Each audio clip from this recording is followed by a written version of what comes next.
Hello everyone, my name is Wayne. And I'm Rebecca. And we are your Bourbon Journey. Here we are, getting ready to do another bourbon tasting. What do we have today? Well, we knew we had events coming up in Frankfort, Kentucky, so we decided on the way, the day before, on the 16th of May, that we would stop off and visit as many places as possible to enjoy our bourbon journey. And I noticed on Facebook that Dark Arts was having a soft opening. And as I looked up their information, I saw that they had taken over the previous location of RD1, which is in this great little area in Lexington that also has James E. Pepper and Barrel House, etc. So it's a great spot. And we were planning to go to RD1, which we did. And I saw that it was only 5 minutes away. So we had to stop off at Dark Arts. Truth be told, we had sampled Dark Arts a couple other times. Yep, 2 different times. And we did not like it. Did not. Being honest. But one of them was at Bourbon on the Banks, and it was so hot that day. So I said to Wayne, perhaps we didn't like it because it was just so hot. Anything that hits your palate when it's just like 95 degrees outside doesn't taste great. Well, it was so hot at Bourbon on the Banks, even the sun was sweating. It was a very, very hot and miserable day. So the second time we tried it at, what was it? It was the Bourbon Classic. The Bourbon Classic, and we weren't really impressed. And we had just tried something else. We won't say what it was that we didn't like. So we were afraid that our palates were influenced by that. So with this opportunity, and we really like the area too. It's very gitchy. It's a cool area to go visit. So many distilleries in the area because Town Branch is not too far away either. So now that you've got that little group, and then you've got RD1, and then Town Branch not too far away, it's a great place to visit in Lexington. And so Dark Arts for us was a real struggle because several people that we really like, Neely's Family Distillery as well, was putting up a lot of things about Dark Arts that they really enjoyed. We decided, we drove there, parked, walked inside, and she was very gracious. She was fantastic. And we told her the same thing as well, that we had had negative experiences with the bourbon. But we wanted to give it another shot. Yes, we wanted to give it a fair shot. And thank goodness we did, because we walked away with these 2 bottles. And we had trouble choosing just 2. We did. And they have a rye that is outstanding. If you're a rye person, you want to get it. So before we get too sycophantic into this whole thing, Rebecca, let's go ahead and talk about these 2 bottles that we purchased. Give us a little bit of the background on it. Well, I'm going to talk about the first one that we're going to taste, and then we'll taste it, and then we'll talk about the other one. So let's get into this baby right here, okay? So this is Dark Arts Straight Bourbon Whiskey, finished in toasted Jupilles Bleu French Oak Staves. I would just call it French Oak Staves because that just makes more sense to me. It is distilled in Indiana, bottled in Sparta, Kentucky. Its mash bill is 60% corn, 36% rye, very high rye, 4% malted barley. The lovely part about this, it is aged 7 years. It is 108 proof and was released just this year. It is a 3-barrel blend. We have bottle 989 of batch 21. We again purchased it on May 16th for $89.99 at their Lexington soft opening. And I love a really good French oak finish. It's one of my favorite oak finishes. We had little taste that day. They had 8 things to taste that day? Yes. And we tasted them all, just saying. So this, I think, was our 3rd taste. I'm looking forward to doing a full 1-ounce pour of this to see what we really think today. But we thought enough of it to buy it. Yes. So let's take a look. I'm going to pull it out of the lights because it's darker than it looks in the light, but it has got a nice, it's 7 years old, so it has some nice color on it. And it's very lovely. Well, it's formed a rim. I would call it a medium, maybe a medium amber. Agree with that. Oh yeah, it's getting some lovely legs pulling on it. Very nice. I do recall it having a really nice viscosity. It's got gorgeous legs on it. I'm going to take the nose in. You can smell that French oak right away because it's got these notes of vanilla that just comes through. That's what I love about a good French oak finish, because you're getting so many notes of vanilla. There's definitely vanilla in there. There's barrel. There's barrel. There's barrel. Mm-hmm. A light cinnamon. I mean, for me, it's like barrel notes, and then that French oak is pulling so much vanilla. It's just really the nose luscious. is very, very good. Super inviting. The French oak really, I think, and I think out. What was this? 108 proof, I believe, which is a great proof point. I mean, those people that don't like really high proof things, between 105 and 110, I think is a sweet spot for a lot of people. Mm-hmm. I need to taste it. Here we go. Cheers to the French oak finish. French oak. Dark Arts. Oh, it's buttery almost. It feels so great. I'm getting a lot of vanilla. It's the reason I love French oak so much. And this is like from the Royal Forest. I probably didn't pronounce it correctly where it's from, but it's a Royal Forest thing. And, you know, the trees are really old. I don't know, but it's just good. That's all I know. There's not a lot of times with bourbon that I get vanilla. Not to this extent. This to me, I'm getting the oak, but I am getting vanilla. Mm-hmm. And if you're a vanilla fan, you really want this bottle. And I'm talking vanilla, like vanilla custard, because it has a great viscosity. This mouthfeel is creamy, and that creaminess takes vanilla notes you would get from a baking vanilla into a really rich vanilla custard almost. To me, it's a reminder of vanilla wafers. That's where my mind goes with it. From a taste perspective, I agree, but from a feel, it's creamy. Mm-hmm. And vanilla wafers aren't creamy, but I love the taste of vanilla wafers. They're very vanilla. You're making me want to go get a box of vanilla wafers. Stop it. Well, there you go. It's very good. And the legs have really started to pick up in my glass. It's like stripes. It's just, look at this. It's just stripes on the glass. This is fantastic. Let's see what we think about the finish. Okay. I'm just loving this vanilla custard thing. It is sweet and creamy. The creaminess, it's hard to express how creamy this is.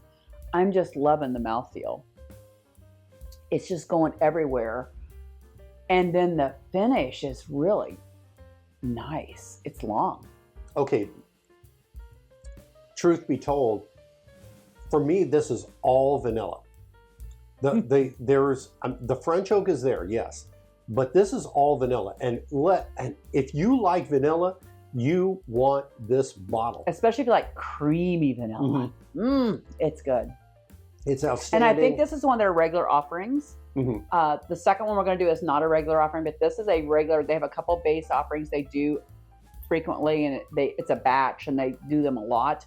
This one is one of their regular offerings, so it should be available for you to purchase. Yes. And I highly recommend this. This is really creamy and good. The finish is long. I am getting some nice barrel notes. Interesting. I just get. What? No, it's okay. What are you getting? Vanilla. It's vanilla. This is a very unique bottle for me. I mean, for me, it's like a sweet oak kind of thing going on, even though I know it because French oak is sweet, and it almost has light tobacco notes, and I'm thinking pipe tobacco because it's almost floral on the finish. It doesn't have the heavy tobacco notes of a like a cigar or something like that, or tobacco leaves. That's not what I'm getting. It's almost floral in the finish with the vanilla, so I think pipe tobacco. Floral is a really good call.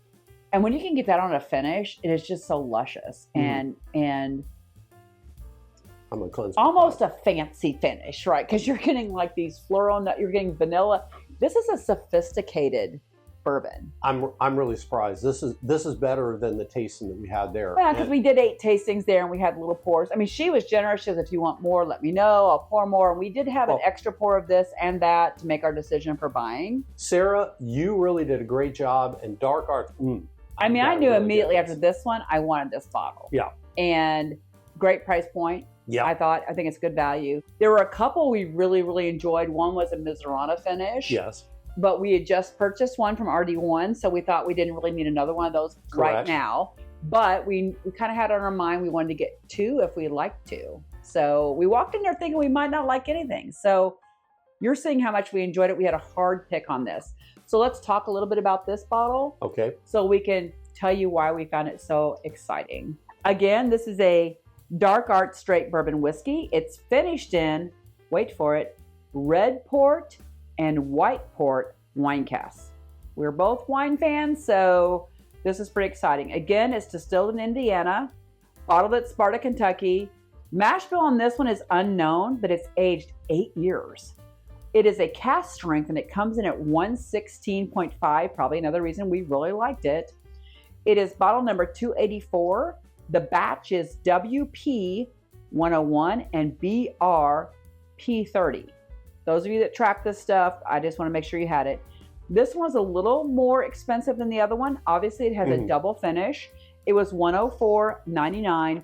And again, we got that at their soft opening. We both enjoy California wines, although we like a dark red wine typically that is drier. There are times that I've really enjoyed a red port. I had never conceived of, I mean, we've had bourbons finished in red port, but the white port kind of threw me and I wasn't sure. I actually tasted it thinking this is going to be ridiculous. Yes. And then combining red and white together, I thought that just is not done in the wine industry. So let's check it out. We liked it that day, so let's see if we still like it today. Sometimes you get enamored with something and then you get it home. Now this is definitely darker, I think. It is darker. It is 8 years old, so it's a year older. I think it's closer to a darker amber, maybe. Yeah, it is beautiful. It is a lovely color. And let's see what the legs are going to do. I mean, typically a port in itself, you pour a port and you get fantastic legs on a port because it's a little bit more fortified. It has more viscosity than a typical wine would. And this one is having some heavy legs are forming now for me. It's taking a while because it's heavy. Oh yeah. So now that it's coming forward, it's amazing. Let's check out the nose, and I'm guessing we're still gonna get that port on the nose. Oh yeah. You know there's wine here, but it's not in a negative way because sometimes we've tasted bourbon finished in wine barrels that is just so wine forward, it almost makes you want to back away. But this is luscious. The wine is there. If you're a wine drinker and you're not really crazy about bourbon, this is one to try. Because you're gonna smell this and think, wow, I'm at a winery. But unlike wine, it has some caramel notes, right? So you're getting the white grape and the red grape, which have totally different nuances. And then you're getting the caramel, which would be the bourbon here, which is kind of a crazy combo. Well, the bourbon for me is much more subtle, but it's playing really well with the port. I can't wait to try this. I'm imagining just smelling this. I'm imagining if you had, I'm hoping I get chocolate notes. I don't know. I'm imagining like a chocolate that had a caramel grape kind of thing with it. I don't know if they'd make such a thing, but that's what I'm thinking of. I'm done talking about it. Here's to the red and white port finish. Cheers. Cheers.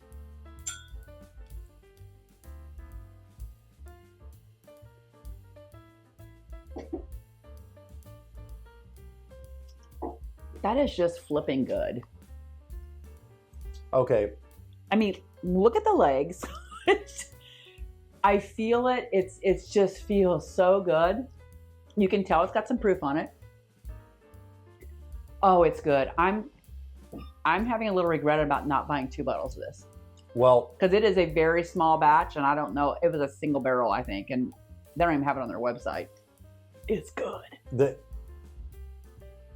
It's wine and it's bourbon, and you can taste the wine aspect of it, and as Michael Veach has talked about, sometimes you'll get wine finish type stuff where they're really trying to mask the fact that it's inferior bourbon.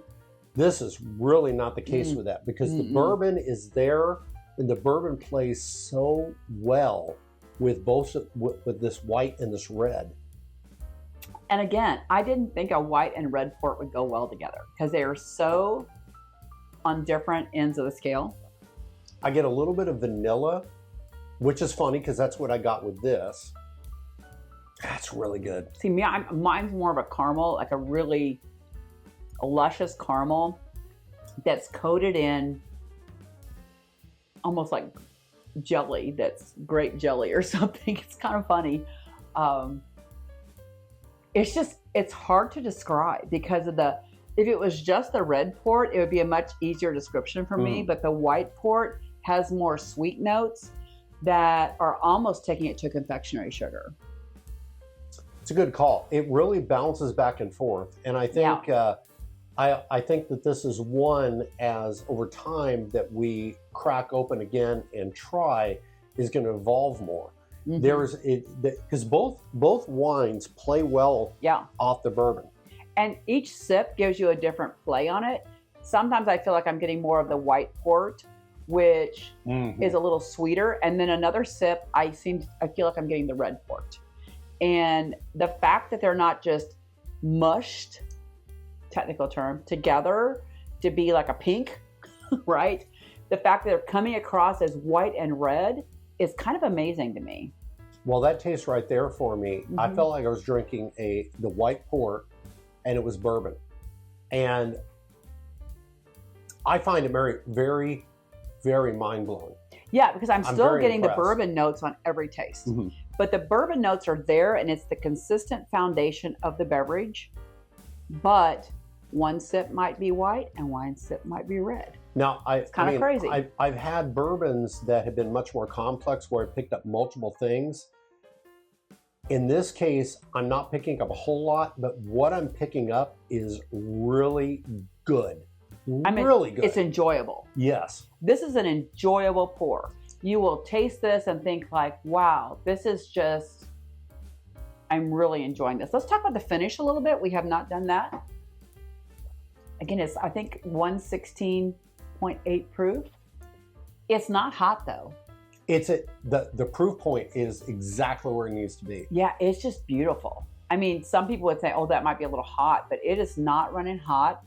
It is warm. It is right. It's the flavor. It's cask strength. So you haven't had water influence on this to take away the flavors. What, you're laughing at me? No. I'm about ready to say something that's going to surprise you. Go ahead. The back of the palate, I'm getting raisin. I would agree with that. And that's coming from the wine. It is coming from the wine. Coming from the wine. This is crazy. And that's the finish. Yeah. I was not expecting that at all. And I don't think there's one other bottle that we have over there that's from California that we got at the Kentucky Bourbon Fest that I picked up that type of profile. But that's raisin on the back finish. It's terrific. And it's not as much about the oak on this one. This one was about the oak on the finish. This one is about the wine on the finish. Yeah. And how it influences what you're getting on the long haul. And I do think it's a long finish. It's great. I would recommend this all day long. I would have a hard time picking between the two. This is more of a daily drinker. This is more of a specialty drinker, I would say. I mean, if there are still any of these bottles out there, I know that there are soft openings. They were selling out of these specialty things. So I don't know if they have any more of this left. But I would just say that Dark Arts, make more of this because you need to make more of this. So. And we, like I said, we tried the entire lineup, and I think they had 7 bottles. 7 or 8, yeah. And they were all very, very good. The one that we kind of joked about, and I started the video kind of talking about this, was the rye. And it was, what was it with Aburana? It was finished with Aburana, yeah. And I haven't had a rye finish in Aburana, just Aburana. We've had a rye finish in other things plus Aburana, but they did a really good balancing act. They did, and it was a struggle because we actually talked about it. Almost bought that. And the only reason we didn't was we're not huge rye drinkers. And it was quite good. Yeah, and it's very rare on any of the videos that we've done where we talk about something we did not buy. That we liked. That we liked. We usually buy it. And we really talked about and considered, and it really came down to the fact, how often would we pull out this Yes. And we walked away with 2 bottles because they were that good. Yeah. And it's going to be a great place. I mean, this is a soft opening, but Sarah was gracious enough to show us around where they're going to have this tasting area where people can kind of gather, listen to music. They have lockers, so if you're in the Lexington area, you can even have a locker where you keep things. And their bar has been totally refurbished to match their whole Dark Arts theme. It's gorgeous. And we just really enjoyed being able to visit with her. She was, again, very gracious. Her friend came in while we were there, and she took pictures for us. And to visit there, I mean, if we lived in the area, we'd probably go in there on a Friday night here or there. The thing that was neat is we had gone to RD1 the second day that actually they were in the same building, had a wonderful tasting and such. That's what we became fans that day. Yeah. It's a great location, and again, there's restaurants and shops and other distilleries right there, so you've got to go visit the area if you're in Lexington. I mean, on your bourbon journey, you really need to visit Lexington and what they have to offer there. Exactly. And now that Dark Arts is there, it just adds one more element. And remember, just 5 minutes away is RD1 as well. Exactly. So, and probably 5 minutes the other direction is Town Branch. Yes. All good stuff. They're right down the block. So it's a very gitchy area. It's it's a place that's set up to where you can drink, you can eat. You have ice cream there. You have different types of food there. We enjoyed it so much when we did the trail. Yes. And we really liked kind of going back there again, even though we just visited Dark Arts. So cheers to Dark Arts.